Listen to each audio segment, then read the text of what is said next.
Good morning guys. So, laga tayo ng sibuyas, onion. Maraming benepisyo ito. Ito ay maganda sa ating, lalo na sa ating mga kababaihan. Ayan.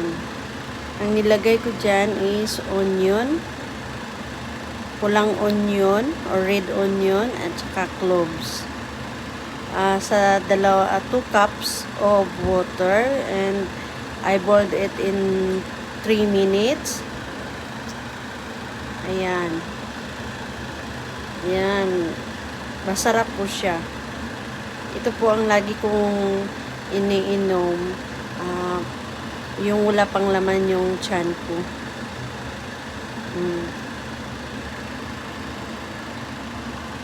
Ayan. Tingnan niyo po.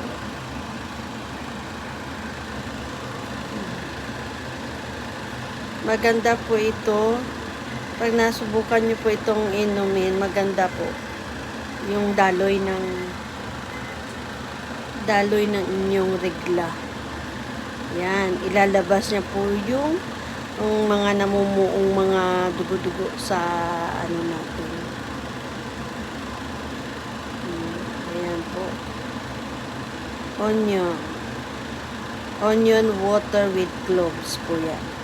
Yan po, sa yung gusto pong nito, yan na po yung 3 ingredients lang po, 2 ingredients lang po yan.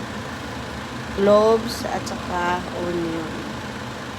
Yan po, bye bye, God bless you all, healthy more.